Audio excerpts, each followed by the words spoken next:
Hawak ko ang medalyang ginto. Maingat na pinupunasan ang bawat ukit nito gamit ang telang pelos.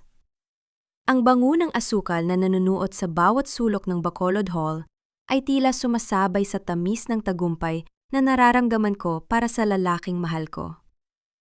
Ngayong gabi, tatanggapin ni Isandro Valera ang parangal bilang pinakamahusay na opisyal ng pulisya sa lalawigan.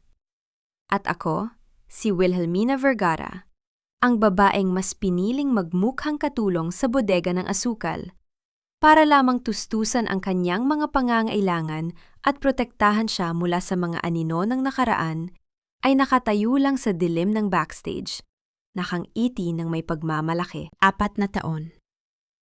4 na taon kong tiniis ang tingin ng pangungutya ng mga dati naming kakilala. Mula sa pagiging prinsesa ng Hacienda Vergara, naging isang hamak na auditor ako na nagbibilang ng sako-sakong asukal sa ilalim ng init ng araw. Ginawa ko ang lahat ng iyon para sa kanya. Para sa aming dalawa. Wina, kailangan ko nang lumabas. Wika ni Isandro pagpasok niya sa maliit na silid. Ang kanyang boses ay tila isang malalim na himig na dati-rate ay nagpapatibok ng puso ko sa tuwa. Ngunit ngayong gabi, may kakaibang lamig sa kanyang mga mata. Inayos ko ang kanyang kuwelyo. Hindi pinapansin ang tila yelong dumampi sa aking balat. Proud na proud ako sa iyo, Isandro. Lahat ng sakripisyo natin nagbunga na, bulong ko sa kanya. Inaasahan ko ang isang halik o kahit isang mahigpit na hawak sa kamay. Ngunit tumalikod siya ng mabilis. Tila ba ang presensya ko ay isang dumi sa kanyang malinis na uniforme? Nagsimumal ang seremonya. Ang boses ni Colonel Benigno ay umalingaw-ngaw sa buong hall, puno ng awtoridad at pekeng kabutihan. Si Isandro Valera ay simbolo ng katapatan. Hindi tulad ng iba na nalunod sa kasakiman ng kanilang pangalan, wika ng koronel, habang ang mga mata nito ay saglit na dumapos sa kinaroroonan ko sa gilid. Isang talim ng kaba ang gumuhit sa aking dibdib. Ngunit bago natin ibigay ang parangal na ito, patuloy ni Benigno, ang kanyang tono ay biglang nagbago, naging mabigat at puno ng kunwaring pighati. Isang masakit na katotohanan ang kailangang ilantad. Sa mismong bulwagang ito, may isang taong nagtangkang dungisan ang dangal ng ating hanay. Biglang bumukas ang mga ilaw sa direksyon ko. Ang mga mata ng libu-libong tao ay tila mga karayom na tumusok sa aking pagkatao. Sa paanan ko, sa ibabaw ng sahig na kanina lang ay malinis, ay may isang itim na valley na nakabukas.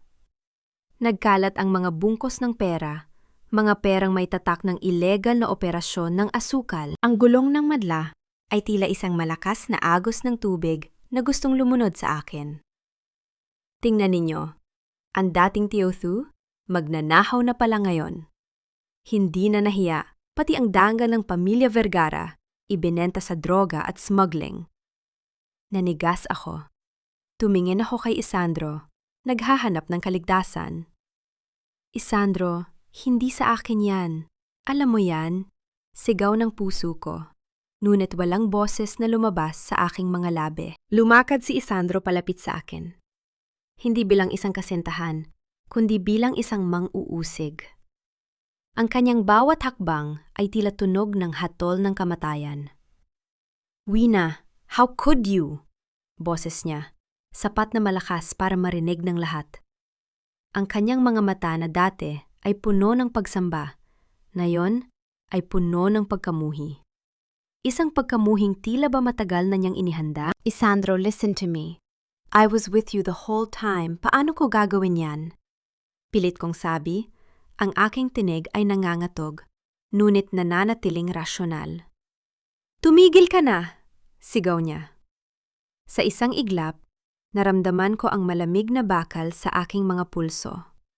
Ang tunog ng paglock ng posas ay umalingaw-ngaw, mas malakas pa sa palakpakan ng mga tao kanina. Pinilipit niya ang aking kamay ng may puwersa, isang sakit na hindi ko inakalang, kaya niyang ibigay sa akin. Sa sandaling iyon, tila tumigil ang mundo.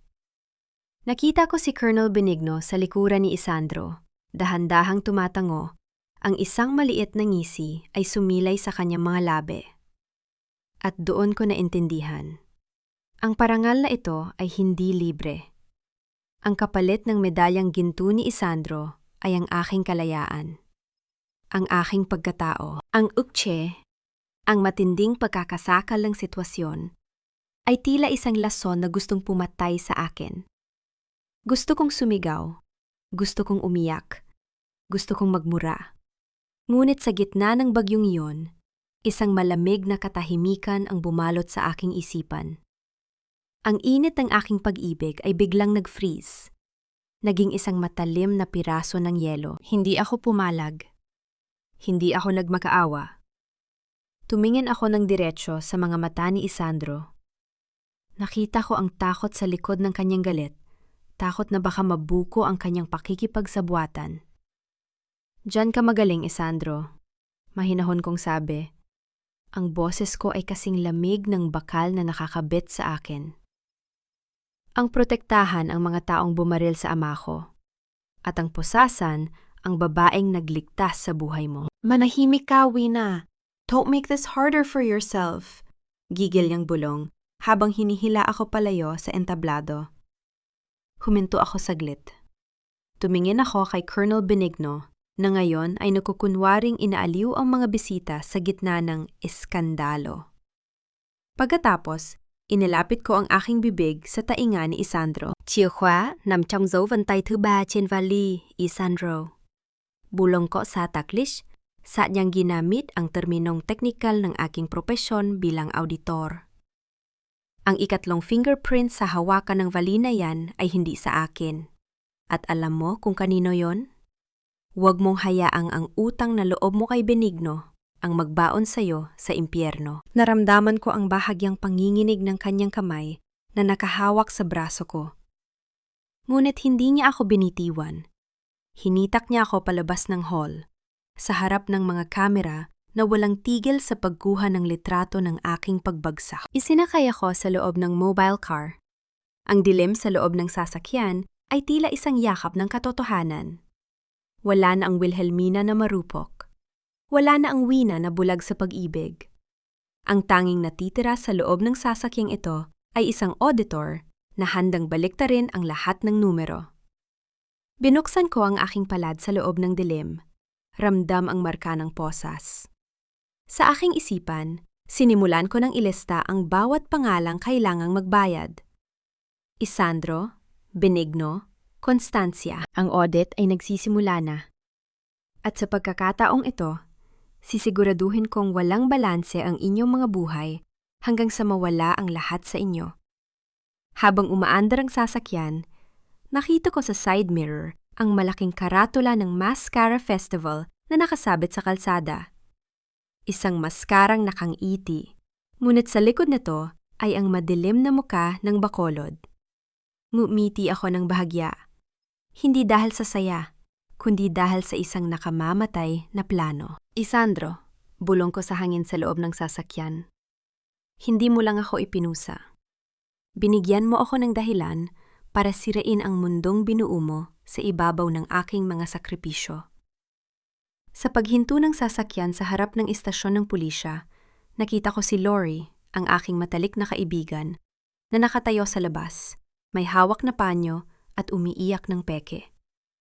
Ngunit ang kanyang mga mata ay nagniningning sa tuwa habang nakatingin kay Isandro. Doon, naramdaman ko ang huling piraso ng aking puso na mabasag at maging alikabok. Ang pagtataksil ay hindi lang pala nagmumula sa isa, kundi sa lahat ng aking pinagkatiwalaan. Welcome to the end of your lies, sabi ko sa aking sarili, habang bumubukas ang pinto ng sasakyan. Ang amoy ng kalawang at ihi ay nanunuot sa bawat hininga ko sa loob ng masikip na seldang ito. Ang dingding ay puno ng mga gasgas at mansa ng nakaraan. Tila mga peklat ng mga taong nauna sa akin na nawalan din ng pag-asa. Ngunit habang nakaupo ako sa matigas na sementadong higaan, hindi desperasyon ang nararamdaman ko, kundi isang nakabibinging linaw ng isip. Sinimulan ko nang i-audit ang bawat segundo ng gabing ito. Ang posisyon ng valley, ang anggulo ng pagkakaingisi ni Benigno, at ang panginginig ng mga kamay ni Isandro. Lahat ng ito ay mga entry sa isang ledger ng pagtataksil na ako lang ang may kakayahang magsara. Narinig ko ang mabibigat na hakbang na papalapit sa aking selda. Ang tunog ng mga mamahaling sapatos na tumatama sa maruming sahig ay tila isang insulto sa katahimikan ng gabi. Alam ko ang amoy na yan. Isang mamahaling pabango na amoy, bulaklak, ngunit may halong lason. Wilhelmina, iha! Kay saklap naman ang sinapit mo! Lumitaw sa harap ng reha si Doña Constancia. Suot niya ang isang puting terno na tila ba galing siya sa isang kawanggawa, imbes na mula sa isang krimen. Sa kanyang kamay ay may hawak siyang isang basket ng pagkain na tatakpan ng magandang tela. Doña Constancia, mahinahon kong tugon. Hindi ako tumayo.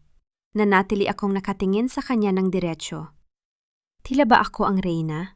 At siya, ang bisitang hindi inanyayahan? Anong hangin ang nagdala sa inyo sa maduming lugar na ito?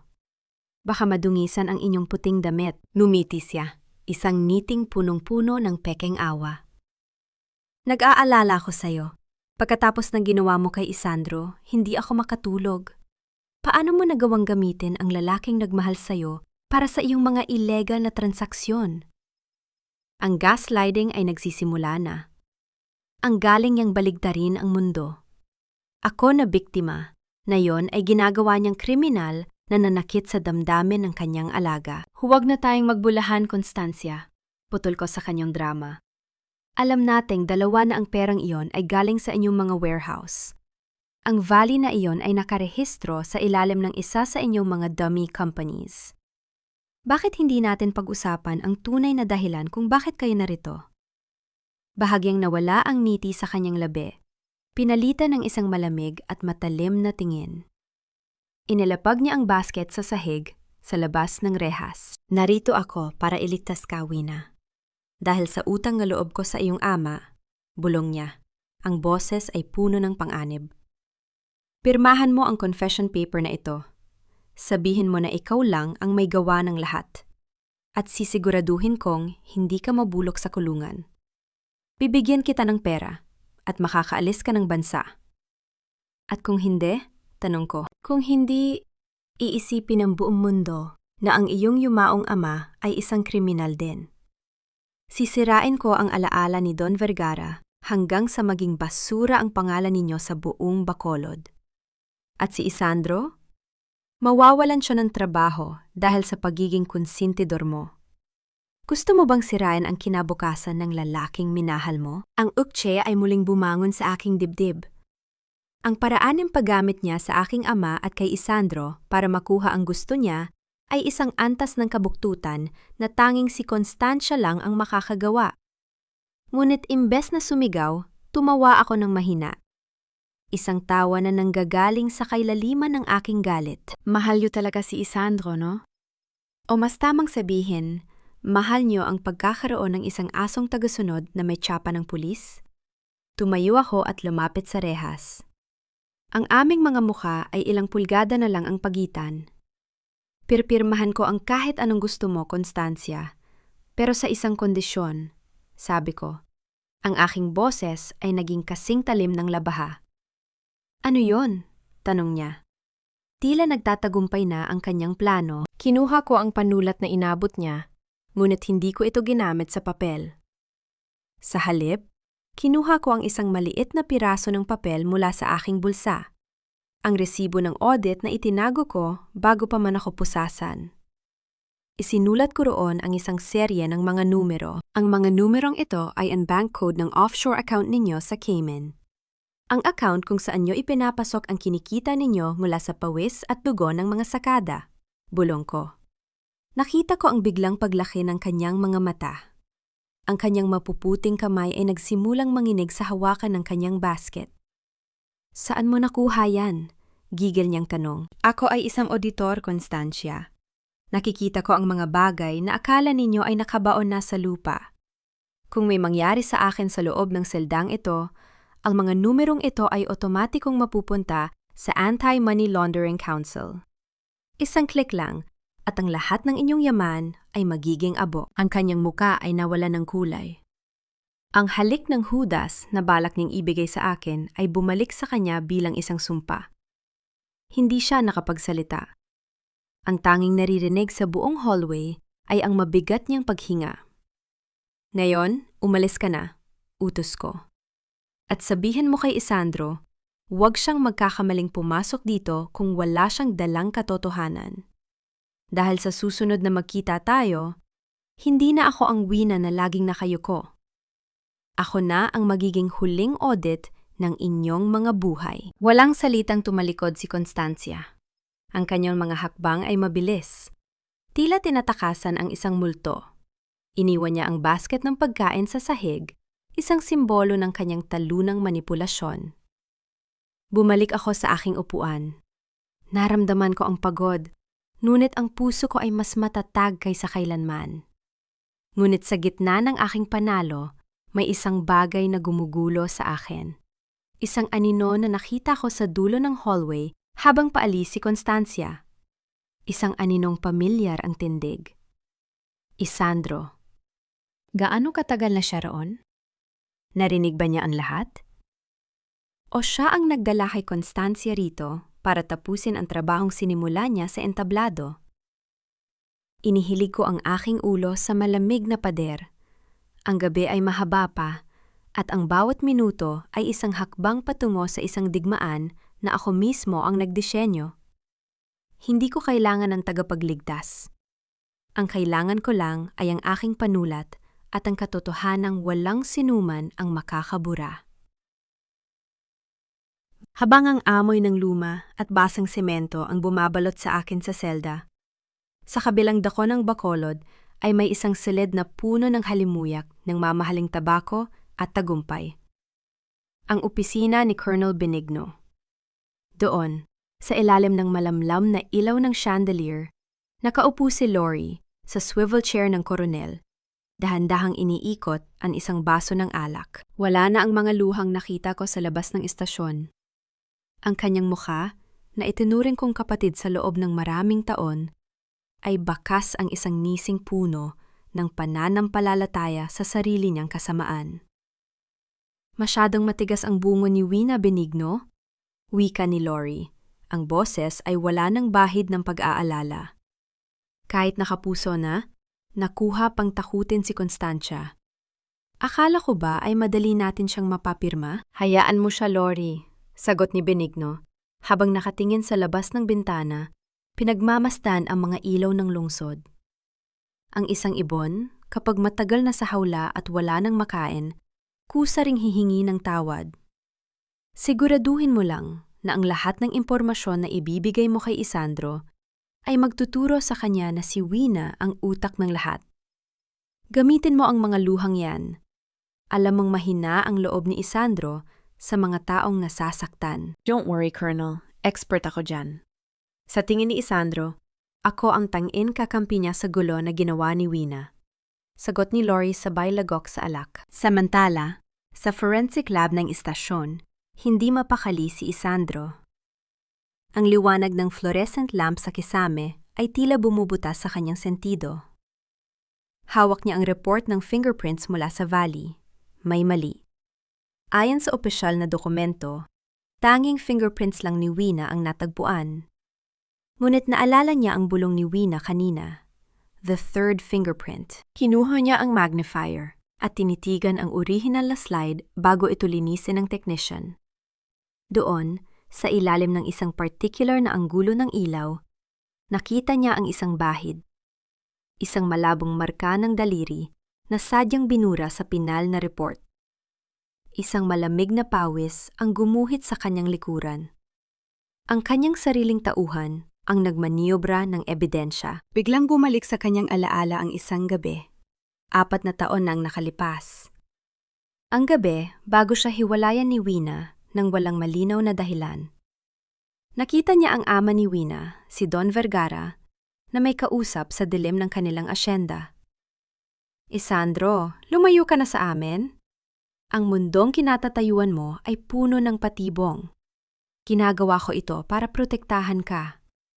Yon ang huling sinabi ng matanda bago ito natagpuang patay sa isang aksidente sa kalsada makalipas ang 1 linggo. Binalik ni Isandro ang report sa folder nang marinig niya ang pagbukas ng pinto.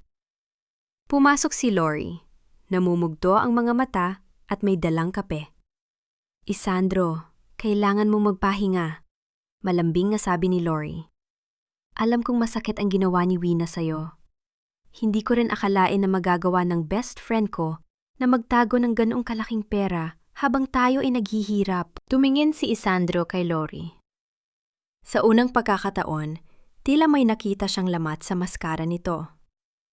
Lori, sa tingin mo ba talaga kaya ni Wina na gawin ito? Sa loob ng 4 na taon, nakita natin kung paano siya magtrabaho ng marangal sa bodega. People change, Isandro. Lalo na kung ang usapan ay ang pagbawi sa Hacienda Vergara. Mabilis na sagot ni Lori. Ang kanyang boses ay puno ng gaslighting na tila ba katotohanan. Habang nangyayari yon, isang babaeng naka-business suit ang pumasok sa visitors area ng kulungan. Si Carmi. Isang abogadong kilala sa pagiging agresibo at paggagutom sa kapangyarihan. Siya ang mortal na kaaway ni Doña Constancia sa mundo ng korporasyon. Bakit ako, Wina? Tanong ni Carmi habang nakatingin sa akin mula sa kabilang panig ng salamin.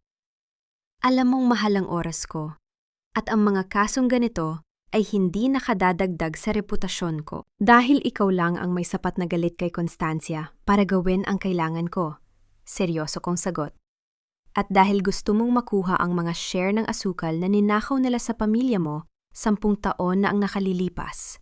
Tulungan mo akong ilabas ang audit report na ito sa media at ibibigay ko sa iyo ang susi para wasakin ang kredibilidad ni Benigno. Tumingin si Carmi sa piraso ng papel na iniabot ko. Isang listahan ng mga peking delivery receipts na na-audit ko sa loob ng bodega. Nakita ko ang kislap ng kasakiman at determinasyon sa kanyang mga mata. Kinagat niya ang pain. I'll do it. Pero siguraduhin mong hindi ako madadamay kung sakaling pumutok ang baril sa mukha mo. Wika ni Carmi bago tumayo at umalis. Naiwan ako muli sa katahimikan. Kinuha ko ang isang maliit na piraso ng chalk na nahulog mula sa bulsa ng isang janitor kanina. Sa madilim na pader ng aking selda, sinimulan kong isulat ang mga formula. Ang daloy ng pera, ang mga petsa ng smuggling, at ang mga pangalan ng mga tauhan ni Benigno. Ang pader na ito ang naging spreadsheet ng aking paghihigante. Ang bawat guhit ng chalk ay tila tunog ng isang orasan na nagbibilang ng nalalabing sandali ng kanilang kasinungalingan. Biglang bumukas ang bakal na pinto ng hallway. Ang tunog ng mga sapatos ni Isandro ay mabilis at tila may dalang panganib. Pumasok siya sa tapat ng selda ko, hingal at may hawak na telepono. Wina, kailangan nating mag-usap. Ang fingerprints, hindi niya natapos ang sasabihin nang biglang mag-vibrate ang kanyang telepono. Isang unknown number. Sinagot niya ito at in-on ang loudspeaker. Isang boses na binago ng modulator ang narinig sa buong paligid, malamig at walang emosyon. Officer Valera, alam namin ang hawak mong report. Kung gusto mong makitang buhay pa ang iyong kasintahan paglabas niya sa selda niyan, sunugin mo ang folder na yan at manahimik ka. Huwag mong subukang maging bayani kung ayaw mong sumunod sa libingan ni Don Vergara. Naputol ang tawag. Ang katahimikan sa pagitan namin ni Isandro ay tila isang malalim na bangin. Tumingin ako sa kanya. Walang takot sa aking mga mata, tanging isang hamon. Ngayon, Isandro, bulong ko habang hawak ang chalk. Sino ang susunod mong pupusasan? Ako ba na nagsasabi ng totoo o ang sarili mong konsensya? 2:00 na madaling araw. Ang katahimikan sa loob ng detention center ay may dalang bigat na, tila ba, ang mismong hangin ay naghihintay ng isang sakuna. Hindi ako natutulog. Sa propesyong pinili ko, ang maling paglalagay ng decimal point ay maaaring ikabagsak ng isang kumpanya. Sa sitwasyong kinalalagyan ko ngayon, ang maling pagkurap ay maaaring ikamatay ko. Narinig ko ang mahinang kalansing ng susi sa dulo ng pasilyo. Sinunda ng marahan at maingat na mga hakbang. Ang mga anino sa pader ay gumalaw, tila mga malignong dahan-dahang lumalapit sa aking rehas. Hindi ako gumalaw mula sa aking pagkakahiga, ngunit ang bawat kalamnan sa aking katawan ay handa na sa pagsabog. Isang babaeng bilanggo, isa sa mga tauhan ni Constancio sa loob, ang lumitaw sa harap ko. Hawak niya ang isang sipilyong hinasa ang dulo, isang improvised na patalim na kasing talim ng labaha. Walang babala. Mabilis siyang sumunggab sa pagitan ng mga rehas. Hindi ako sumigaw. Ang takot ay isang luho na matagal ko nang kinalimutan. Sa isang mabilis na pagkilos, iniwas ko ang aking leeg at hinawakan ang kanyang pulso ng buong puwersa. Ginamit ko ang mismong bigat ng kanyang katawan para iuntog ang kanyang braso sa bakal na rehas. Isang tuyot na tunog ng pagkakaumpog ng buto ang umalingaw-ngaw sa paligid. Sino ang nag-utos sa iyo? Bulong ko. Ang boses ko ay kasing lamig ng semento sa ilalim ng aking mga paa. Ang huling taong nagtangkang magnakaw sa akin ay kasalukuyang nagbibilang ng rehas sa kabilang gusale. Gusto mo bang sumunod? Namutla ang babae. Ang galit sa aking mga mata ay hindi ang galit ng isang biktima, kundi ang pot ng isang taong wala nang natitirang mawawala. Binitawan niya ang kanyang sandata at mabilis na tumakbo palayo sa dilim, iniwan ang tunog ng kanyang mabilis na paghinga. Pinulot ko ang hinasa na sipilyo, isang ebidensya ng kanilang desperasyon. Eksaktong pagdalikod ko ay ang pagbukas ng malaking pinto sa dulo. Pumasok si Isandro. Ang kanyang uniforme ay gusot-gusot, may bahid ng dugo sa kanyang kwelyo, at ang kanyang mga mata ay puno ng pagod at kalituhan. Huminto siya sa harap ng aking selda. Ang kanyang hininga ay mabigat. "Wina, are you okay? May narinig akong kaguluhan," tanong niya. Ang kanyang boses ay basag. Hiningnan ko siya mula ulo hanggang paa. "You're late, Officer Valera. Masyadong mabagal ang mga tauhan mo o baka naman sadyang hinayaan niyo silang makapasok?" "Hindi ko alam na mangyayari ito. I swear, ginagawa ko ang lahat para protektahan ka," sigaw niya. Isang sigaw ng pagkapahiya at galit sa sarili. "Proteksyon?" Tumawa ako ng mapait at lumapit sa rehas. Inilahad ko ang aking mga kamay na may marka pa rin ng posas. "Ito ba ang proteksyon mo?" Ang ikulong ako sa lugar kung saan madali akong maabot ng mga lason ni Constancia. Nabitawan ni Isandro ang kanyang hawak na folder. Lumapit siya at hinawakan ang mga bakal. Ang kanyang mga daliri ay nanginginig. Sa pagitan ng mga rehas, ang aming mga mata ay nagtagpo. Doon, sa ilalim ng malamlam na ilaw, nakita ko ang pagguho ng kanyang pagkatao. "Bakit, Wina? Bakit hindi mo sinabi sa akin ang lahat 4 na taon na ang nakalipas? Bakit mo hinayaang isipin ko na iniwan mo ako para sa pera?" "Dahil ang katotohanan ay papatay sa iyo noon, Isandro." Mahinahon kong simula. "Ito na ang audit ng aming nakaraan. Ang tatay ko, si Don Vergara, nadiskubre niya ang smuggling operation ni Benigno. Alam niyang papatayin siya. Pero alam niya ring papatayin ka nila dahil ikaw ang pinakamalapit sa akin." Natahimik ang buong paligid. Ang tanging naririnig ay ang tibok ng aking puso na tila isang martilyo. "Ang utang na loob na sinasabi mo kay Benigno? Ang pagpapaaral niya sa'yo? Lahat ng yon ay galing sa pera ninakaw niya sa pamilya ko. Binili niya ang katapatan mo gamit ang dugo ng ama ko. My father sacrificed his reputation and his life just to keep you alive. And I chose to be the villain in your story para lang hindi ka maging target nila." Napaupo si Isandro sa sahig. Ang kanyang likod ay nakasandal sa malamig na rehas. Ang kanyang mga luha ay dahan-dahang pumatak, ngunit hindi ko siya inalo. Ang awa ay walang silbi sa gitna ng digmaan.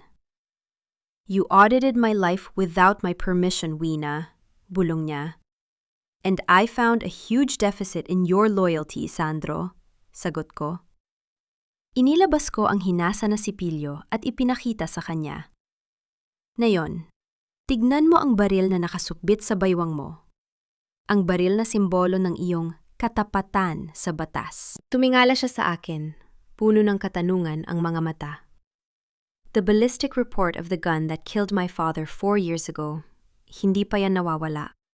Ang serial number ng baril na yon ay tumutugma sa batch ng mga armas na inisyu ni Benigno sa inyong unit. Dahan-dahan kong inilapit ang aking muka sa rehas. Isandro, look at me. Ang baril na hawak mo ngayon, ang baril na ipinangako mong gagamitin para sa hustisya, yan ang mismong baril na pumatay sa ama ko. Naniga si Isandro. Ang kanyang kamay ay dahan-dahang dumapo sa kanyang holster. Tila ba ang baril na yon ay biglang naging isang nagbabagang bakal? Ang takot at pandidiri sa kanyang sariling mukha ay ang pinakamalupit na parusang na ibigay ko sa kanya. No, it can't be. The audit is finished, Isandro. Sabi ko, habang tumatalikod at naglalakad pabalik sa dilim ng aking selda. Ang tanong na lang ay kung kailan mo sisimulan ang pag-aresto sa sarili mong mga Diyos. Sa labas, narinig ko ang mabilis na pagtakbo ng isang tao. Si Lori. Nakatayo siya sa dulo ng hallway, nakatingin sa amin ng may matinding galit sa kanyang mga mata. Hawak niya ang kanyang telepono, tila may tinatawagan. Isang bagong entry na naman sa aking ledger. At sa pagkakataong ito, sisiguraduhin kong walang matitira sa kanila. Ang sikat ng araw ay dahan-dahang gumapang sa malamig na semento ng aking selda. Tila isang gintong daliri na nagbibilang ng bawat segundong lumilipas. Sa labas, ang bakolod ay gising na para sa paghahanda sa maskara. Ngunit dito sa loob, ang tanging maririnig ay ang mahinang pag-ikot ng aking isipan. Hindi ako isang bilanggo na naghihintay ng hatol. Ako ay isang arkitekto na naghihintay na gumuho ang pundasyong aking winasa. Bumukas ang pinto ng visitors area. Pumasok si Carmi, suot ang isang matingkad na pulang suit na tila bahudyat ng isang paparating na giyera. Sa kanyang muka ay bakas ang isang mapanganib na kislap. Ang kislap ng isang taong nakakaamoy na ng tagumpay. Everything is set, Wina. Bulong ni Carmi pag-upo niya sa harap ko. Inilabas niya ang isang makapal na folder mula sa kanyang mamahaling bag. Ipinakita ko na kay Constancia ang draft audit na ginawa mo. You were right. Noong makita niya ang mga numerong nagpapakita ng 40% deficit sa kanyang mga sugar mills, halos maging abo ang mukha niya. Numiti ako ng bahagya, isang ngiting walang init. Anong ginawa niya? Nagpanik siya. She immediately called her Swiss banker. Akala niya ay may nag-leak ng totoong record ng smuggling, kaya nagkaroon ng buta sa accounts niya. Kaya nang inaasahan mo, nagsimula na siyang mag-transfer ng mga assets niya patungo sa safe account na ibinigay ko. Ang account na akala niya ay protektado ng aming law firm. Pero sa katotohanan ay ang account ng huptaksa ng mga sakada na ikaw ang may hawak ng susi. Good, mahinahon kong sagot. Hayaan mo siyang ubusin ang sarili niyang yaman sa takot na mahuli siya. Ang kasakiman niya ang maghuhukay ng sarili niyang libingan.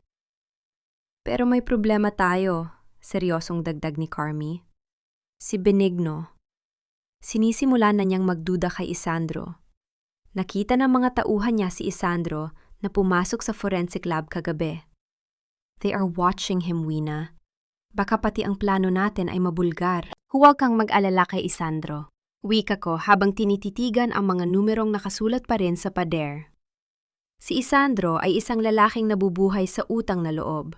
At ngayong alam na niyang ang utang na yon ay isang kasinungalingan, siya mismo ang magiging pinakamatalim na kutsilyo sa likod ni Benigno. Samantala, sa labas ng istasyon ng pulisya, nakasandal si Isandro sa kanyang mobile car. Hawak niya ang isang tasa ng kape, ngunit hindi niya ito iniinom. Ang kanyang paningin ay nakapako sa kawalan. Sa loob ng kanyang isipan, paulit-ulit na tumutunog ang boses ni Wina tungkol sa baril na pumatay sa kanyang ama. Isandro, kailangan mo bang pahirapan ang sarili mo ng ganito? Lumapit si Lori Ang kanyang boses ay puno ng tamis na tila ba asukal na may halong lason. Hinawakan niya ang braso ni Isandro. Ang kanyang mga mata ay naniningning sa kunwaring pag-aalala. Wina is manipulating you, Isandro. Ginagamit niya ang mga kwento tungkol sa nakaraan para lang hindi ka magpatuloy sa kaso. She's a professional auditor. Expert siya sa paggawa ng mga kwentong mukhang totoo. Don't let her destroy your career. Pagpatuloy ni Lori. Ang kanyang gaslighting ay tila isang malambot na kumot na gustong sumakal kay Isandro. Tumingin si Isandro kay Lori. Sa unang pagkakataon, hindi niya nakita ang kaibigan. Nakita niya ang isang babaeng masyadong maingat sa bawat salitang binibitawan. Bakit parang mas alam mo pa ang laman ng isip ni Wina kaysa sa akin, Lori? Malamig na tanong ni Isandro. At bakit parang gustong-gusto mong mabulok siya sa loob? Nandilat ang mga mata ni Lori, ngunit mabilis din siyang nakabawi. Dahil mahal kita. At ayokong makita kang nasasaktan sa mga kasinungalingan ng isang babaeng kriminal. Bigla siyang yumakap kay Isandro. Pilit na humihikbi para makuha ang simpatya nito. Ngunit hindi tumugon si Isandro. Nanatiling matigas ang kanyang katawan. Ang kanyang mga mata ay nahagip ang refleksyon ni Lori sa salamin ng sasakyan. Isang nising naglaho agad nang tumingala ito sa kanya. Sa loob ng opisina ni Colonel Benigno, ang atmosfera ay kasing bigat ng tingga. Nakatayo ang koronel sa harap ng kanyang security monitors. Pinapanood niya ang bawat galaw ni Isandro sa labas. Sa kanyang tabi, isang tauhan ang may iniabot na maliit na recorder. Sir, ito ang nakuha namin sa forensic lab bago ito linisin. Wika ng tauhan. Pinindot ni Benigno ang play button. Ang boses ni Isandro, na bumubulong ng serial number ng baril, ang umalingaw-ngaw sa silid. Kasunod nito ay ang tunog ng pagbukas ng mga luma at selyadong folder. Dahan-dahang binitawan ni Benigno ang recorder. Ang kanyang mukha ay naging isang madilim na maskara ng galit. Ang asong tagasunod na inalagaan niya sa loob ng 4 na taon ay nagsisimula na palang kumagat sa kamay na nagpapakain sa kanya. Isandro, akala ko ba ay matalino ka? Bulong ni Benigno. Ang kanyang boses ay tila isang babala ng isang darating na bagyo. Kung gusto mo maging bayani, sisiguraduhin kong magiging isa kang bayani na nakabaon na sa ilalim ng lupa. Bumalik ang eksena sa selda ni Wina. Nakaupo ako sa lapag, kalmado at tahimik. Kinuha ko ang tasang plastik na may lamang tubig at dahan-dahang uminom. Tila ba, ito ang pinakamasarap na alak sa mundo. Sa paligid ko, ramdam ko ang gulo na nililika ng aking mga numero sa labas. Ang financial crash ng mga kumpanya ni Constancia ay nagsisimula na. Ang pagdududa ni Isandro ay lumalalim na. Ang lahat ay naaayon sa plano. Isang matandang lalaki na nakasuot ng pangtrabahong damit ng mga sakada ang dumaan sa harap ng aking selda habang nagwawalis. Saglit siyang huminto at tumingin sa akin. Ang kanyang mga mata ay may dalang mensahe na tanging ako lang ang nakakaalam. Isang sulyap ng pag-asa at pananabik. Ngumiti ako sa kanya nang halos hindi halata. Ang huling piraso ng aking audit ay handa na. Ngunit bago pa man ako makapag-isip ng susunod na hakbang, narinig ko ang isang malakas na tunog ng sirena sa labas. Sinundan ng mabilis at magulong mga hakbang patungo sa aking direksyon. Ang pinto ng hallway ay bumukas ng marahas. Pumasok si Benigno kasama ang 10 armadong pulis. Ang kanyang mukha ay pula sa galit at ang kanyang mga mata ay nakapako sa akin. Wilhelmina Vergara, sigaw niya. Ang kanyang boses ay umalingaw-ngaw sa buong gusali. Inililipat ka namin sa isang maximum security facility sa labas ng probinsya. Nayon din. Tumayo ako ng dahan-dahan, pinagpaga ng aking damit, at hinarap siya ng walang kahit anong takot. Bakit, Colonel? Natatakot na ba kayo na mas mabilis magsalita ang mga numero kaysa sa mga baril ninyo? Lalong nagalit si Benigno. Lumapit siya at hinawakan ako ng mahigpit sa braso. Ngunit sa sandaling yon, nakita ko si Isandro sa likuran niya. Nakatayo sa pinto, ang kamay ay dahan-dahang bumababa sa kanyang holster habang nakatingin sa kanyang koronel. Ang tensyon sa silid ay tila isang bumbang nakahanda ng sumabog. Ang audit ay hindi na lang tungkol sa pera. Ito ay naging audit na ng buhay at kamatayan. Ang plano ni Benigno na ilipat ako sa ibang pasilidad ay pansamantalang naharang ng isang administrative delay na ginawa ni Carmi. Ngunit ang bawat segundong pananatili ko rito ay tila paglalakad sa ibabaw ng isang manipis na yelo.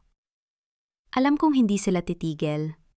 Kung hindi nila ako mailalabas para patayin sa daan, gagawin nila ang lahat para tapusin ako sa loob mismo ng seldang ito. 7:00 ng gabi. Ang hallway ay tahimik, tanging ang mahinang ugong ng lumang bentilador sa kisame ang maririnig. Isang pamilyar na boses ang bumasag sa katahimikan. "Wina, please, kausapin mo naman ako." Lumitaw si Lori sa harap ng aking rehas. Wala na ang kanyang mga mamahaling gamit.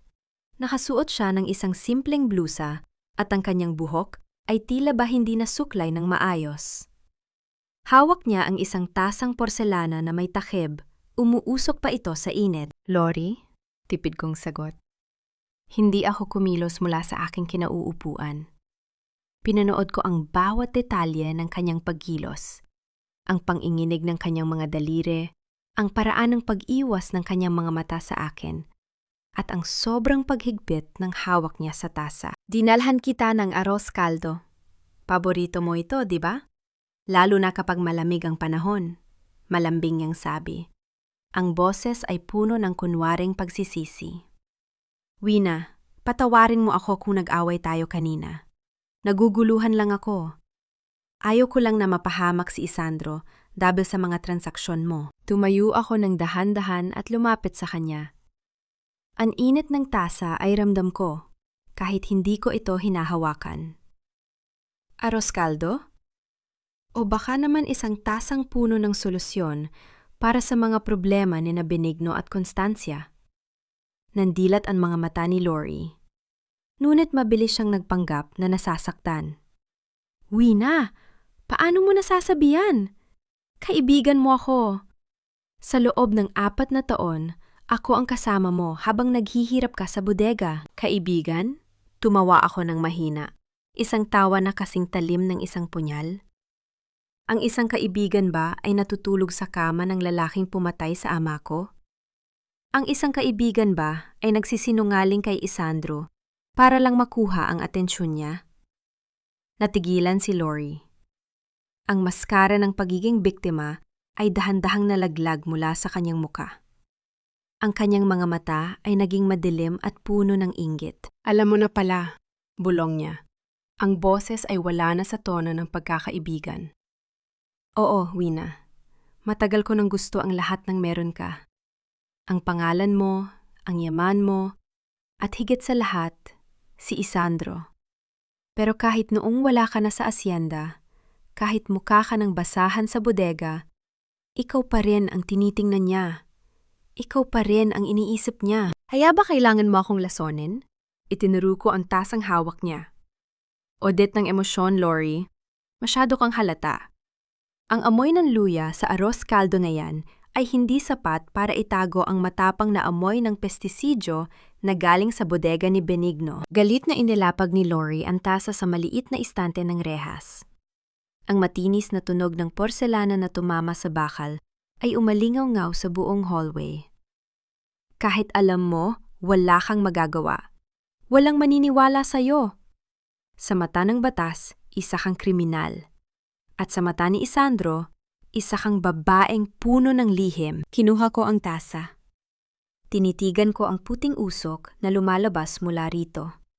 Sa isang mabilis na pagkilos, ibinuhos ko ang laman nito sa sahig, sa mismong paanan ni Lori. Ang malapot na likido ay dahan-dahang kumalat, at ang isang malakas na amoy ng chemical ay sumabog sa paligid. "The audit is clear, Lori," mahinahon kong sabi, habang ibinabalik ang walang lamang tasa sa kanya. "Hindi mo kayang makuha ang meron ako dahil wala kang danggal. At si Isandro, hindi mo siya kailanman pag-aari dahil ang pag-ibig niya sa akin ay binuo sa katotohanan, habang ang sayo ay binuo sa lason, lalong nanggitngit ang mga ngipin ni Lori. Susugod sana siya nang biglang bumukas ang pinto sa dulo ng pasilyo. Si Isandro. Nakatayo siya roon, hawak ang isang plastic bag na naglalaman ng mga ebidensya mula sa bodega. Ang kanyang muka ay kasing tigas ng bato. Isandro, kanina ka pa ba riyan? Takot na tanong ni Lori, pilit na ibinabalik ang kanyang pa-victim na anyo. Wina she's acting crazy. Itinapon niya ang pagkaing dinala ko. Hindi sumagot si Isandro. Lumakad siya palapit at tiningnan ang kumakalat na likido sa sahig. Kinuha niya ang isang maliit na vial mula sa kanyang bulsa at kumuha ng sample ng pagkain. Ang kanyang mga mata ay hindi tumitingin kay Lori, kundi sa akin. Salamat sa report mo, Wina. Wika ni Isandro. Ang boses ay puno ng isang bagong determinasyon. Tama ka. Ang mga chemical sa bodega ni Benigno ay hindi lang para sa asukal. Ginigamit din ito para sa final solutions nila. Tumingin si Isandro kay Lori.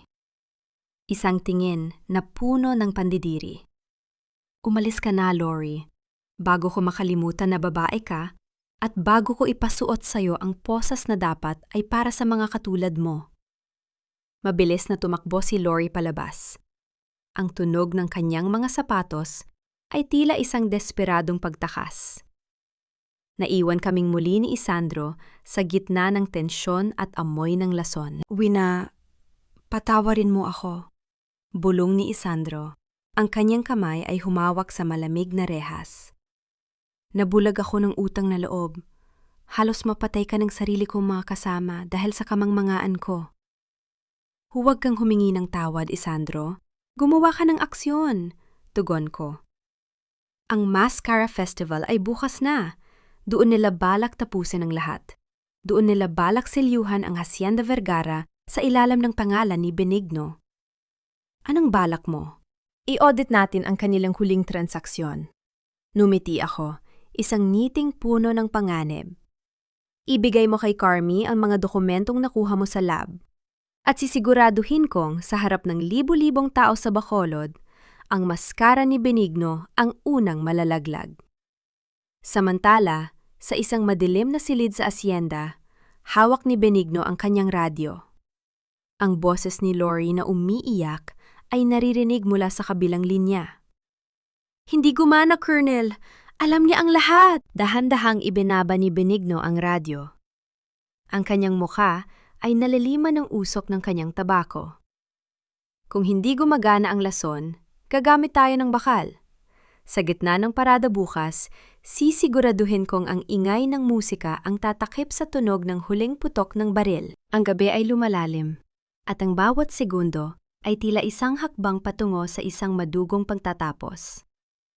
Ngunit sa loob ng aking selda, naramdaman ko ang isang kakaibang kapayapaan. Ang audit ay malapit ng matapos, at sisiguraduhin kong ang lahat ng may utang ay magbabayad hanggang sa huling sentimo. Ang tunog ng pagpihit ng susi sa bakal na kandado ng aking selda ay tila isang musika ng kalayaan. Dahil sa mga dokumentong inilabas ni Carmi at sa insidente ng pagtatangkang paglason ni Lori, ang korte ay naglabas ng utos para sa aking pansamantalang paglaya. Ngunit alam ko ang katotohanan. Hindi ito dahil sa awa ng batas, kundi dahil sa takot ni Benigno na mamatay ako sa loob ng kanilang kustodya habang ang mga mata ng media ay nakatitig na sa kanila. Sa labas ng presento, naghihintay si Isandro sa tabi ng kanyang sasakyan. Ang hangin ng Bacolod ay may dalang amoy ng paparating na ulan, malamig at mapusok. Huminto ako sa harap niya. Tiningnan ko ang kanyang mga kamay. Ang mga kamay na nagposa sa akin, na yon ay nakababa at nanginginig. Wina, ihahatid na kita sa tinutuluyan mo. Mahinahon niyang alok. Hindi ako uuwi, Isandro. Sagot ko, habang diretsyong nakatingin sa kanyang mga mata. Ihatid mo ako sa Hacienda Vergara. Delikado roon, Wina. Nandun si Constancia, at ang mga tauhan ni Benigno ay nakapaligid. Iyon ang dahilan kung bakit kailangan ko nandoon. Putol ko sa kanya. Huwag mo akong tratuhin na parang kailangan ng tagapagsalba. Tapos na ang panahon ng aking pagtatago. Ihatid mo ako o kukuha ako ng sarili kong sasakyan. Walang nagawa si Isandro, kundi ang pagbuksan ako ng pinto. Sa buong biyahe patungo sa asyenda, tanging ang tunog ng makina ng sasakyan at ang patak ng ulan sa bubong ang maririnig. Pagdating namin sa dambuhalang tarangkahan ng Hacienda Vergara, naramdaman ko ang pagbilis ng tibok ng aking puso. Hindi dahil sa takot, kundi dahil sa pagkasabik. Ang lupang ito ay dinilig ng pawis ng aking ama at ng mga sakada na itinuring niyang pamilya. Naglakad ako pumasok sa malawak na salas ng mansyon. Ang bawat hakbang ng aking mga sapatos sa marmol na sahig ay tila isang deklarasyon ng giyera. Sa dulo ng hagdanan, nakatayo si Doña Constancia. Hawak ang isang baso ng alak, ang kanyang muka ay puno ng pagkagulat na mabilis niyang pinalitan ng isang mapang-uyat na ngiti. Ang lakas din ng loob mong bumalik dito, Wilhelmina? Boses ni Constancia na umalingaw-ngaw sa buong silid. Akala mo ba ay dahil nakalabas ka sa kulungan ay sayo na ulit ang lupang ito? Ang Hacienda Vergara ay nakapangalan na sa akin. Ang pangalan sa papel ay madaling mabura, Constancia. Mahinahon kong sagot habang lumalapit sa kanya. Narito ako, hindi para sa mga muebles o sa ginto mo. Narito ako para sabihin sa'yo na ang bawat sentimong ninakaw mo ay dahan-dahan nang bumabalik sa mga tunay na may-ari nito. Ang audit ng iyong mga bank account ay tapos na. At ayon sa aking kalkulasyon, ikaw na ngayon ang may utang sa akin. Anong sinasabi mo? Bulyaw niya. Ang kanyang tinig ay tumaas ng isang oktaba. Check your phone, Constancia. Hamon ko. Ang freeze order para sa lahat ng ari-arian mo ay inilabas na 5 minuto ang nakalipas. Ang mansyong ito? Kasalukuyan na itong nasa ilalim ng sequestration.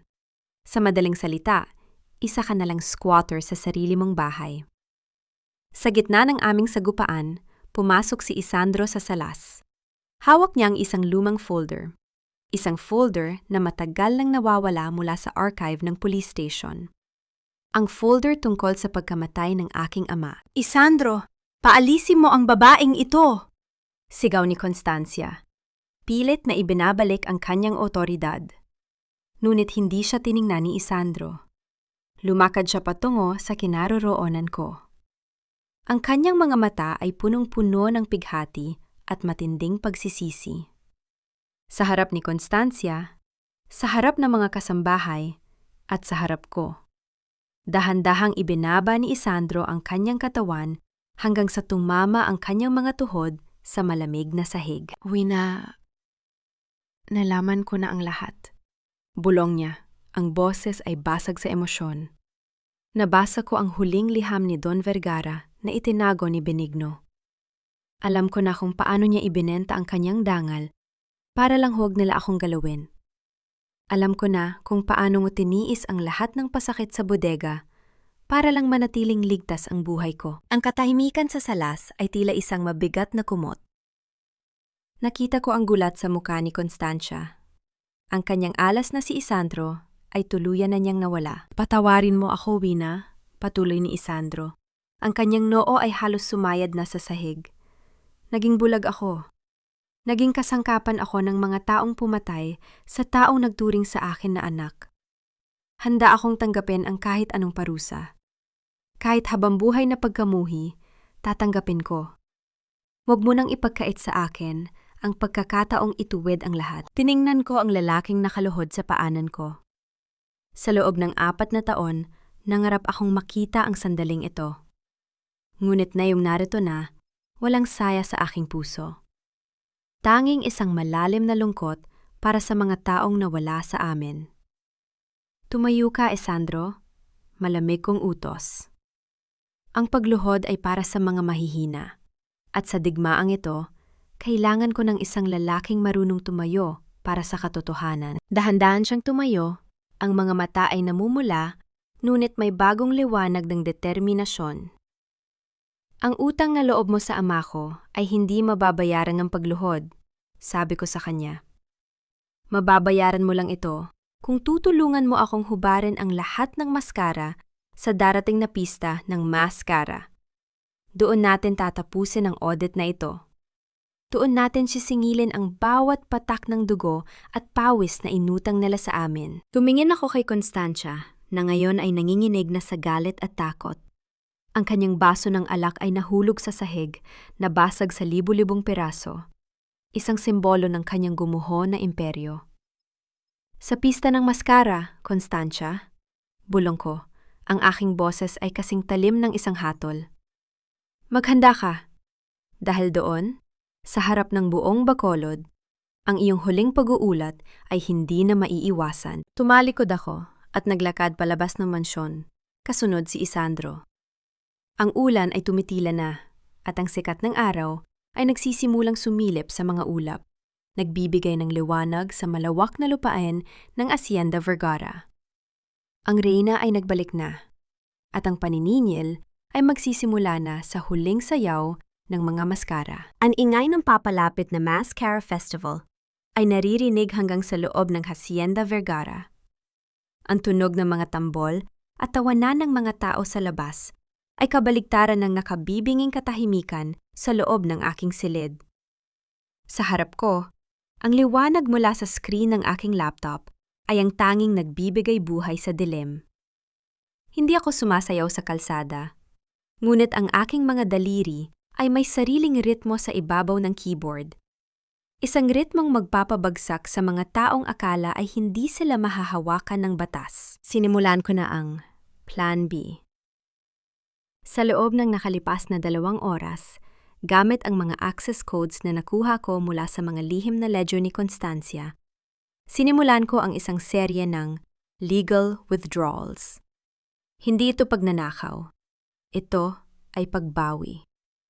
Ang bawat sentimong inilipat ko patungo sa account ng hoptaksa ng mga sakada ay may kalakip na ebidensya ng pandaraya sa buwis at smuggling. Sa opisina ni Constancia sa kabilang panig ng mansyon, narinig ko ang sunod-sunod na pagbagsak ng mga gamit, ang tunog ng nabasag na plorera at ang kanyang hysterical na boses ay umalingaw-ngaw sa pasilyo. Sinusubukan niyang tawagan ang kanyang mga koneksyon sa gobyerno at sa mga bangko. Ngunit isa-isang nagsasara ang mga pinto sa kanyang mukha. Dahil sa mga legal na harang na inilatag ni Carmi, ang bawat tawag ni Constancia ay nauuwi sa isang automated na mensahe ng account frozen. Sa gitna ng kaguluhang ito, nanatili akong kalmado. Kinuha ko ang aking tasa ng kape. Malamig na ito, ngunit ang pait nito ay tila nagbibigay sa akin ng higit na linaw ng isip. Habang nagkakagulo ang buong lungsod sa paghahanda para sa pinakamalaking pista, ako ay nakaupo lang. Pinapanood ang pagguho ng isang dambuhalang kasinungalingan. Ito ang aking golden moment. Ang katahimikan sa gitna ng bagyo na ako mismo ang lumika. Wina, kailangan nating mag-ingat, bulong ni Isandro pagpasok niya sa silid. Hindi siya nakasuot ng uniforme. Nakasuot siya ng isang simpleng t-shirt at maong sinusubukang magmukhang ordinaryong mamamayan. Naghihinala na si Benigno. Napansin niyang nawawala ang ilang file sa archives tungkol sa ballistic reports ng baril niya. Anong ginawa mo? Tanong ko nang hindi inaalis ang tingin sa screen. Nagkunwari akong wala akong alam. Sinabi kong baka naligaw lang sa ibang folder noong huling inspeksyon. Pero hindi siya naniwala, Wina. Nakita ko sa mga mata niya ang balak nang iligbit ako kasabay mo sa gabi ng pista. Sagot ni Isandro. Ang kanyang boses ay may halong kaba para sa amin dalawa. Iyon ang kailangan nating mangyari, tugon ko. Kailangan nating pilitin silang gumawa ng maling hakbang. Ang desperasyon ay nagbubunga ng pagkakamali.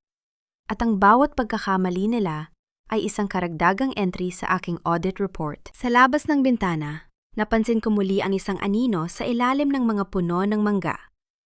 Ang matandang lalaki na sakada, si Tatay Gimo. Kanina pa siya ron, nakatitig sa bintana ko. May hawak siyang isang lumang piraso ng tela na tila may nakabalot na kung ano. Sino ba talaga siya? Bakit sa tuwing magtatagumpay ako sa isang hakbang, ay tila naroon siya para magbantay. Isandro, kilala mo ba ang matandang sakada na laging nakasunod sa akin? Tanong ko. Tumingin si Isandro sa labas, ngunit mabilis na nawala ang matanda sa dilim. Hindi ko sigurado, Wina. Maraming mga sakada ang tapat sa iyong ama. Baka isa siya sa mga nais magpasalamat sa iyo sa lihim na paraan. Hindi ako nakumbinsi. Ngunit wala na akong oras para sa mga misteryong hindi pa priority. Binalik ko ang atensyon sa aking huling transaksyon. Isang malaking halaga ang kasalukuyang pumasok sa account ng kooperatiba. Ang sapat na pondo para mabili ang lahat ng lupain ni Constancia sa isang public auction kung sakaling tuluyan na siyang mabangkarote. Samantala, sa himpilan ng pulisya, nakatayo si Colonel Benigno sa harap ng kanyang desk. Hawak niya ang isang maliit na tracker sa kanyang kamay. Sa screen ng kanyang monitor, isang pulang tuldok ang kumikislap sa lokasyon ng sasakyan ni Isandro. Officer Valera, akala mo ba ay hindi ko alam ang bawat hininga mo? Bulong ni Benigno. Ang boses ay kasing lamig ng kamatayan. Biglang bumukas ang pinto at pumasok si Lori. Hingal na hingal at puno ng galit ang mukha. Colonel, nakuha ko na ang kailangan mo. Nakita ko ang dokumento sa laptop ni Wina bago siya nakalaya.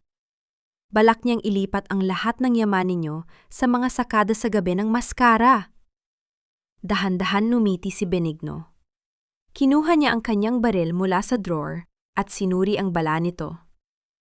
Ang tunog ng paglock ng baril ay tila isang huling babala. Salamat, Lori. Ngayong alam na natin ang plano niya, sisiguraduhin kong sa gabi ng pista, ang tanging maririnig ni Wina ay hindi ang hiyawan ng saya, kundi ang tunog ng pagtigil ng kanyang sariling puso, wika ni Benigno. Inilabas niya ang ballistics report na matagal na palang nasa kanyang bulsa. Ang report na akala ni Isandro ay itinago niya ng maayos. Alam na ni Benigno na alam na ni Isandro ang lahat. Isandro Valera, sabi ni Benigno, habang sinusunog ang report gamit ang kanyang lighter. Masyado kang naging kampi sa maling babae. Ngayon, pagbabayaran ninyong dalawa ang bawat sentimong sinubukan ninyong kunin sa akin. Ang huling sulyap ni Benigno sa nag-aapoy na papel ay tila isang hudyat ng isang madugong pagtatapos. Alang na nila ang plano namin. Ang patibong ng mga bilang ay maaring maging isang patibong para sa aming sariling buhay. Ang amoy ng lumang asukal na natuyo sa sahig at ang halumigmig ng gabi ay sumasakal sa aking hininga habang papalapit ako sa abandonadong bodega sa dulo ng hasyenda. Walang sikat ng araw dito. Tanging ang dilim na tinatagos ng malamlam na ilaw mula sa loob. Alam kong ito ay isang patibong.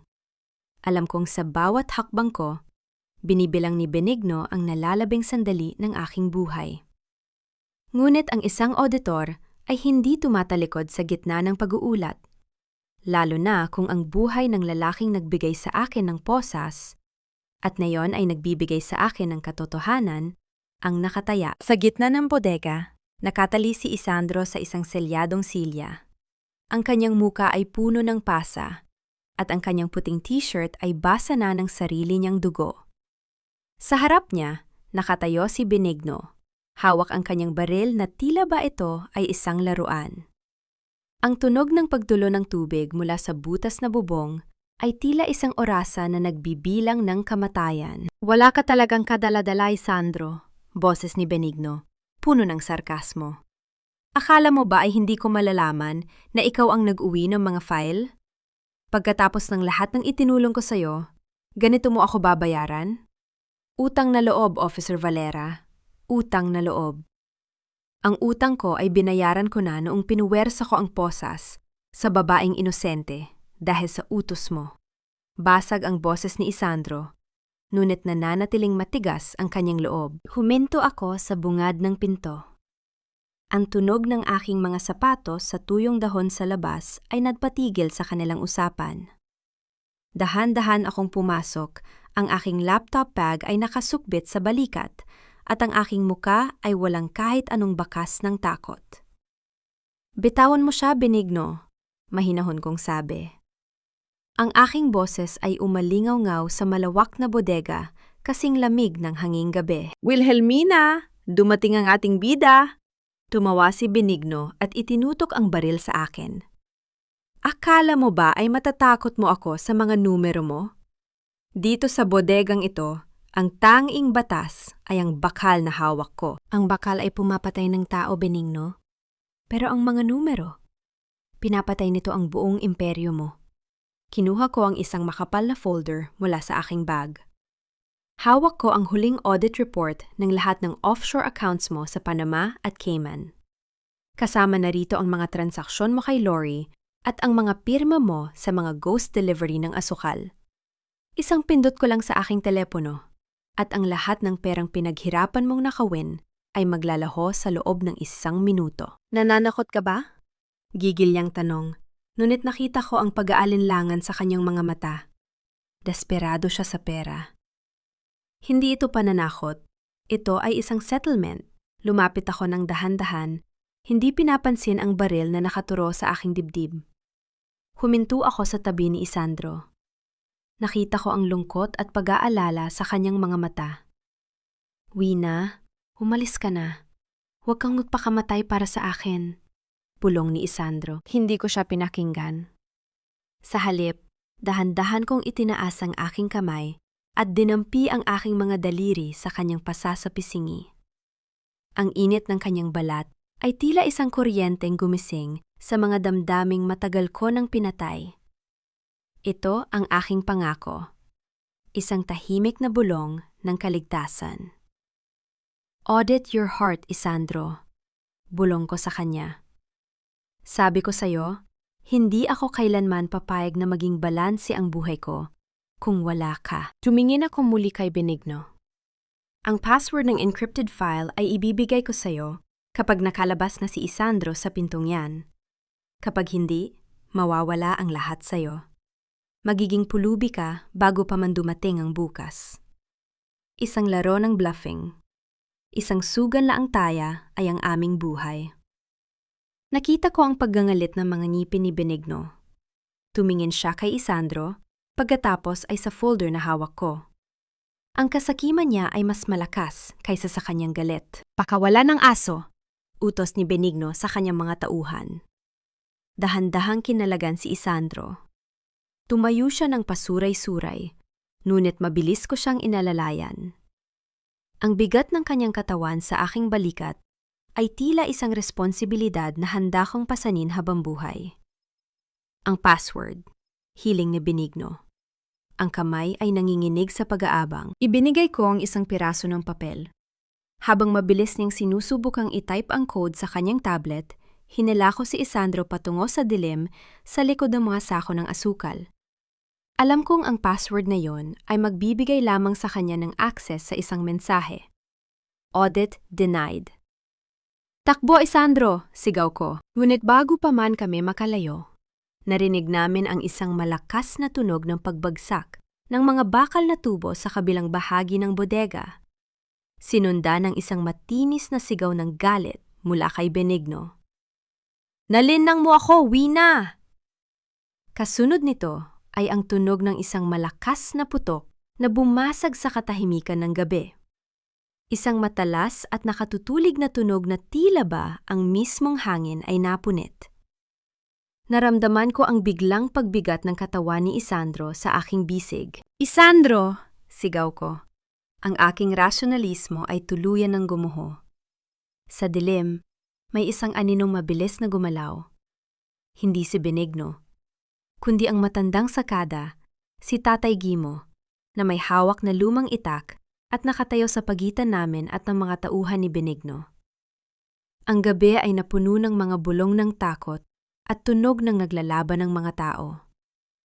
Ang huling audit ay hindi na lang tungkol sa mga numero. Ito ay nasusulat na sa dugo. Ang lungsod ng Bacolod ay isang dagat ng mga kulay, ingay, at nakangiting mga maskara. Ang pintig ng mga tambol ay tila isang dambuhalang pusong tumitibok sa ilalim ng mainit na sikat ng araw. Ngunit sa likod ng mga maskarang gawa sa papel at pinalamutian ng mga balahibo, alam ko ang itim na katotohanang pilit nilang itinatago. Suot ko ang isang maskarang ginto, mabigat at malamig sa aking balat, habang naglalakad ako sa gitna ng parade. Ang bawat hakbang ko ay rasyonal. Bawat galaw ay bahagi ng isang grandiosong audit na ngayon ay darating na sa huling balanse. Sa gitna ng plaza, nakatayo ang isang malaking entablado. Doon, nakaupo si Doña Constancia at Colonel Benigno, mga panauhing pandangal na tila mga hari at reyna ng Bacolod. Nakangiti sila sa media, kumakaway sa mga tao. Tila ba hindi sila galing sa isang madugong tagpo sa bodega kagabi? Kasama nila si Lori, na ngayon ay suot ang isang mamahaling gown, pilit na nagpapanggap na bahagi ng alta sosyedad. Look at the muina, boses ni Isandro sa aking earpiece. Nakapwesto siya sa control booth ng malaking LED screen sa likod ng entablado. Sugatan pa rin ang balikat, ngunit ang mga mata ay kasing talim ng isang mangangaso. Handa na ang lahat. Sa hudyat mo, tatapusin natin ang palabas na ito. Ngayon na, Isandro, mahinahon kong sagot. Sa isang iglap, ang masayang musika ng maskara ay biglang naputol. Ang katahimikan na sumunod ay tila isang mabigat na kumot na bumalot sa libu-libong tao. Ang mga mananayaw ay huminto sa gitna ng kalsada. Ang mga tao ay nagsimulang magbulungan. Ang tunog ng kanilang pagtataka ay parang isang papalapit na bubuyog. Biglang nagbago ang mga imahe sa dambuhalang LED screen sa buong plaza. Hindi na ito mga patalastas ng turismo. Lumitaw ang mga larawan ng mga payat na sakada sa Hacienda Vergara. Lumitaw ang ballistic report ng baril ni Benigno. At ang pinakahuli, ang bank transfer records ni Constancia patungo sa mga illegal na account. Anong kabalastugan ito? Sigaw ni Benigno. Tumayo siya at pilit na kinuha ang mikropono. Ngunit ang tunog ng feedback mula sa speakers ay naging isang matinis na ag-init na nagpatahimik sa lahat. Dahan-dahan akong umakyat sa entablado. Inalis ko ang aking gintong maskara. Ang liwanag ng araw ay tumama sa aking mukha. Isang mukhang walang takot, walang luha, tanging isang malamig at matalim na determinasyon. Wilhelmina, nautala sabi ni Constancia. Ang kanyang baso ng champagne ay dahan-dahang nahulog mula sa kanyang naninghinig na kamay. Lumika ng isang tuyot na tunog ng pagkabasag ng kristal sa sahig. The audit is officially open, Constancia. Wika ko. Ang boses ko ay umalingaw-ngaw sa bawat sulok ng plaza sa pamamagitan ng speakers. 4 na taon ninyong niloko ang mga tao ng Bacolod. 4 na taon ninyong ninakaw ang pawis at dugo ng mga sakada para suportahan ang inyong marangyang buhay.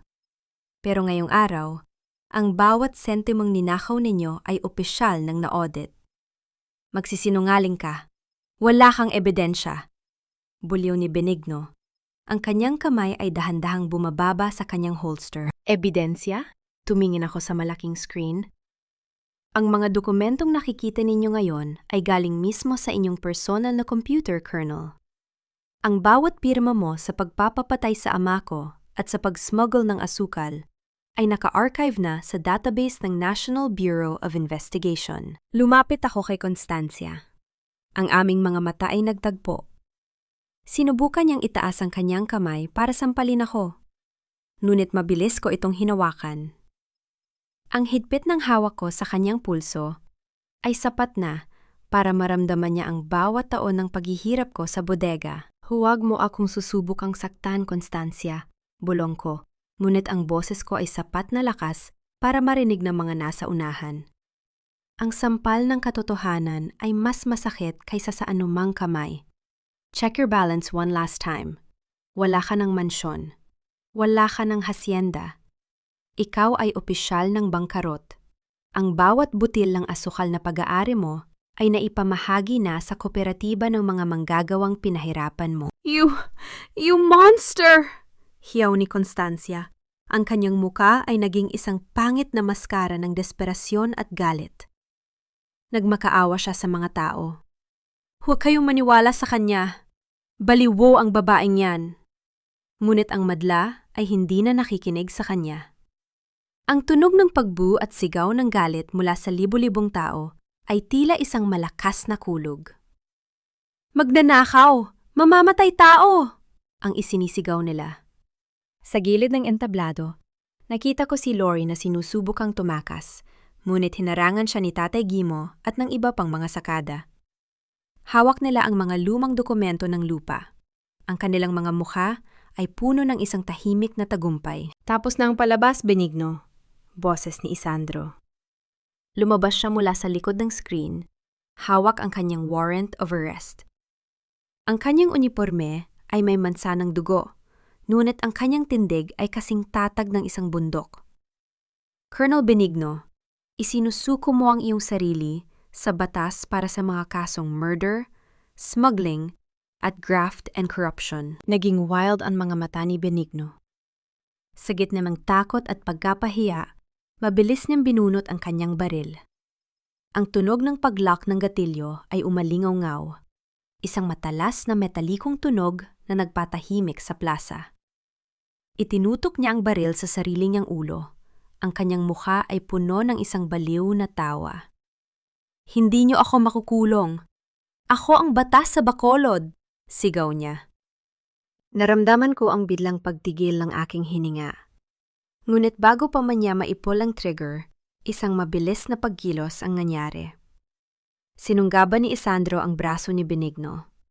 Ang tunog ng pakikipagbuno, ang pagkakaladkad ng mga sapatos sa sahig at ang mabigat na hininga ng dalawang lalaki ay ang tanging maririnig sa entablado. Isang malakas na putok ang bumasag sa hangin. Ang mga tao ay nagsigawan at nagsisidapa sa sahig. Ang usok mula sa baril ay dahan-dahang humalo sa makulay na konfeti na nahuhulog mula sa langit. Nanigas ako sa aking kinatatayuan. Nakatingin sa dalawang lalaking nakatumba sa sahig. "Isandro!" sigaw ko. Ang aking malamig na panlabas ay tuluyan ng naglaho. Tumayo si Isandro, hawak ang baril ni Benigno. Ang bala ay tumama lamang sa bubong ng entablado. Si Benigno ay nakadapa, nakapuso na ang mga kamay habang umiiyak ng walang danggal. Ang dambuhalang koronel ay naging isang hamak na kriminal sa harap ng buong probinsya. Tiningnan ko ang paligid. Ang Mascara Festival ay nagpatuloy, ngunit hindi na para sa mga huwad na bayani. Ang musika ay muling tumugtog, isang masiglang kanta ng kalayaan. Inilapit ni Isandro ang kanyang sarili sa akin. Ang aming mga mata ay nagtagpo sa gitna ng kaguluhan. Walang salita, tanging isang seryosong pagtango. Ang audit ay tapos na. Ang balanse ay nakamit na. Ngunit habang hinihila ng mga pulis si Constancia at Benigno, palabas ng entablado, nakita ko ang isang huling sulyap ni Lori sa akin. Isang sulyap na puno ng isang nakapanging ilabot na lihim. May isa pang pangalan sa ledger na hindi ko pa nababayaran. Ang mansyon ng mga Vergara, na pansamantalang naging pugad ng mga linta, ay balot na yon ng isang kakaibang katahimikan. Wala na ang mga magarbo at mainay na pagtitipon. Ang mga dambuhalang chandelier ay hindi na nagniningning. Ang mga ito ay natatakpan na ng puting tela, tila mga multong nagmamasid sa huling sandali ng isang gumuho na imperyo. Naglalakad ako sa gitna ng malawak na salas. Ang tunog ng aking bawat hakbang sa hubad na sahig ay tila isang huling audit sa bawat sulok ng bahay na ito. Sa dulo ng silid, nakaupo si Doña Constancia sa isang simpleng kahoy na upuan, ang tanging kagamitang itinira ng mga sheriff. Wala na ang kanyang mga alahas. Wala na ang kanyang terno. Ang kanyang buhok ay gulo-gulo at ang kanyang mga mata ay nakatitig sa kawalan. "Iniwan na nila ako, Wilhelmina," bulong niya. Ang boses ay basag at puno ng pait. Ang mga taong akala ko ay tapat sa akin, sila pa ang unang kumuha ng mga gamit dito noong lumabas ang sequestration order. "Hindi sila tapat sa iyo, Constancia. Tapat sila sa pera mo." Mahinahon kong sagot habang inilalapag ang huling dokumento sa harap niya. at ngayong zero na ang balance ng account mo, natural lang na maglaho sila na parang bula. Anong mangyayari sa akin? Tanong niya. Sa unang pagkakataon, ay nakita ko ang tunay na takot sa kanyang mukha. Haharapin mo ang batas. Ang bawat kaso ng smuggling at human rights violation sa mga sakada ay may katapat na taon sa likod ng rehas. Tinalikuran ko siya. Ang mansyong ito ay hindi na sayo. Kasama ito sa mga asset na ibibigay sa Hoptaksa bilang bayad pinsala.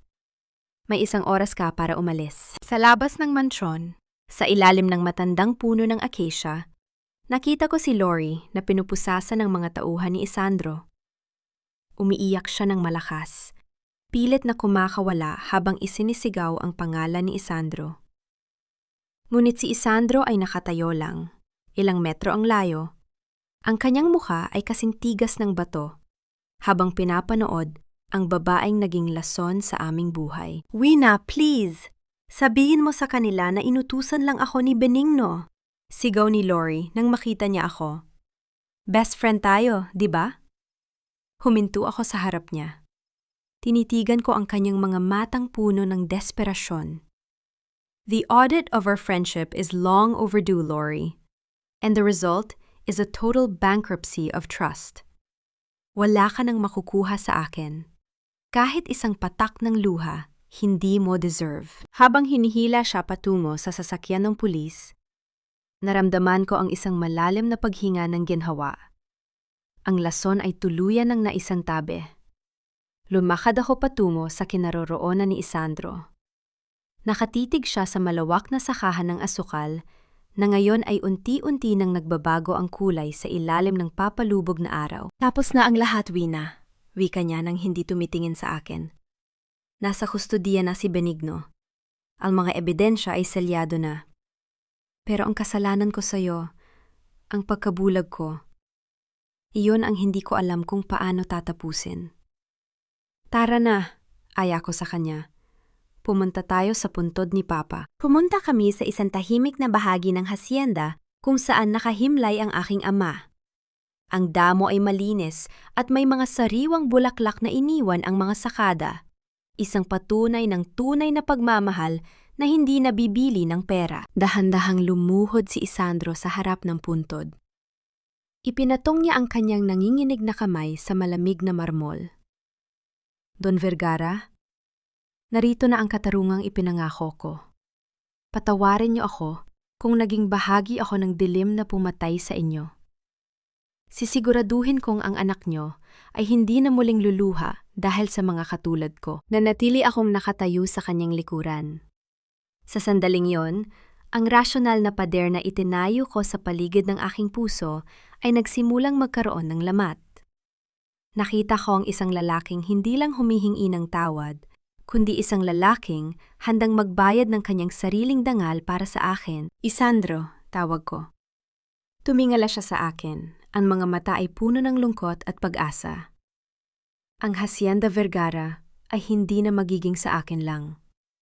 Mula bukas, ako ang magsisilbing independent auditor ng kooperatiba. Sisiguraduhin kong ang bawat sentimo ay mapupunta sa mga manggagawa. Pero kailangan ko ng isang taong magbabantay sa seguridad ng lupang ito. Isang taong alam ang halaga ng katotohanan. "Wina, hindi ko alam kung karapat-dapat pa ako," bulong niya. "The position is open, Isandro.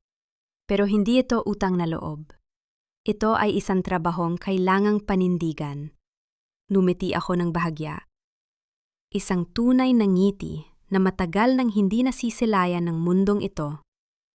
Ngunit bago pa man siya makasagot, may isang bata na tumatakbo patungo sa amin, hingal na hingal.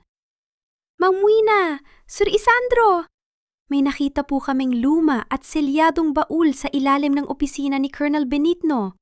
May pangalan niyo po!" Nagkakinginan kami ni Isandro. Ang tensyon ay muling bumalik. Isang huling piraso ng puzzle? O isang huling bomba na iniwan ni Benigno para sirain ang aming katahimikan? "I-audit natin ang huling lihim na ito," sabi ko habang naglalakad kami pabalik sa istasyon. Habang naglalakad kami, naramdaman ko ang biglang paghawak ni Isandro sa aking kamay. Hindi mahigpit. Tila isang marahang pagtatanong kung maari na ba siyang muling lumapit. Hindi ko binawi ang aking kamay. Hinayaan ko ang init ng kanyang palad na maging simula ng aming paghilom. Ngunit pagdating namin sa istasyon, isang sulat ang iniwan ni Isandro sa aking mesa bago siya pumasok sa loob. Isang maikling mensahe na nagpatigil sa tibok ng puso ko. Hahanapin ko muna ang lalaking karapat-dapat sa iyo, Wina. Ang lalaking, hindi ka na muling tatalikuran sa dilim. Maghihintay ako sa araw na handa na ang aking audit para sa ating dalawa. Pumasok siya sa loob ng silid ng ebidensya nang hindi lumilingon. Naiwan akong nakatayo sa hallway. Hawak ang sulat na tila isang huling balanse na hindi ko inaasahan. 1 taon na ang lumipas. Ang sikat ng araw sa Bacolod ay tila mas maliwanag ngayon. Dahan-dahang hinahaplos ang malawak na luntiang taniman ng asukal na dati ay simbolo ng pagdurusa. Ngunit ngayon ay sentro ng bagong pag-asa. Wala na ang amoy ng lason at takot. Ang hangin ay puno na ng halimuyak ng sariwang lupa at ang malakas na tawanan ng mga sakada na masayang nagtatrabaho para sa kanilang sariling kooperatiba. Nakatayo ako sa balkonahe ng bagong opisina ng kooperatiba. Hindi na ako ang babaeng nakatago sa dilim ng bodega. Suot ko ang isang simpleng puting blusa. Ang aking buhok ay maayos na nakatali at ang aking mga mata ay wala ng bakas ng pagod.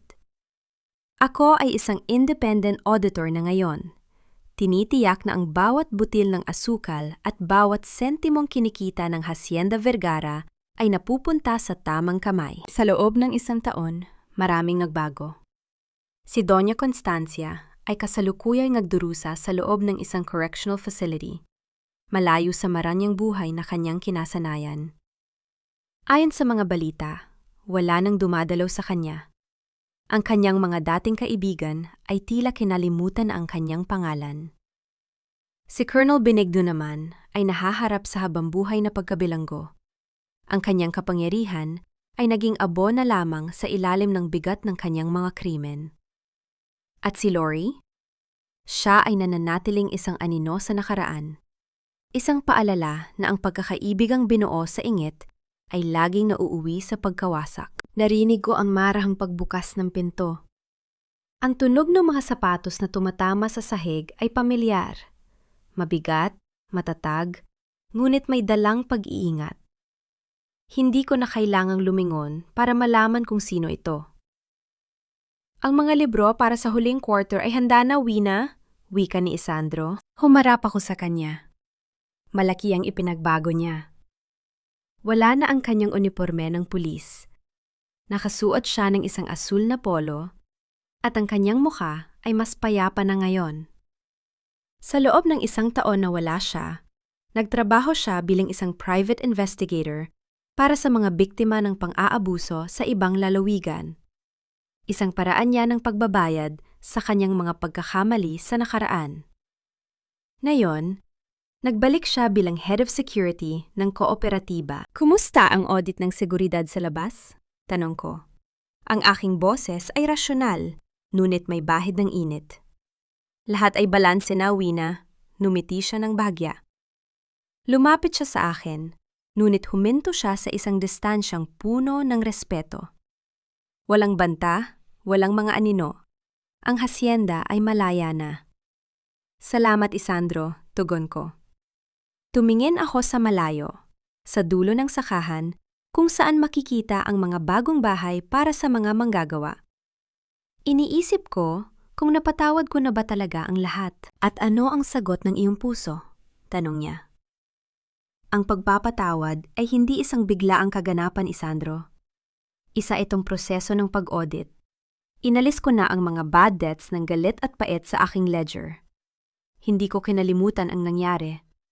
Ngunit hindi ko na hinahayaang kontrolin nito ang aking hinaharap. Nakahanap na ako ng kapayapaan, hindi dahil sa nawala ang sakit, kundi dahil mas malakas ng aking dangal kaysa sa aking pot. Huminga ng malalim si Isandro. Inilabas niya ang isang maliit na folder, isang personal na audit ng kanyang sariling buhay sa loob ng 1 taon. Inilapag niya ito sa mesa. Wina, ang sabi ko nun, hahanapin ko ang lalaking karapat-dapat sa'yo. Sa loob ng 1 taon, sinubukan kong buuin muli ang sarili ko. Hindi ako perpekto, at alam kong marami pa akong kailangang patunayan.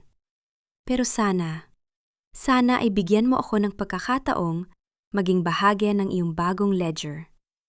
Hindi bilang isang utang, kundi bilang isang investment para sa ating kinabukasan. Tiningnan ko ang folder, pagkatapos ay tumingin ako sa kanya. Sa unang pagkakataon, hinayaan kong maging malambot ang aking mga mata.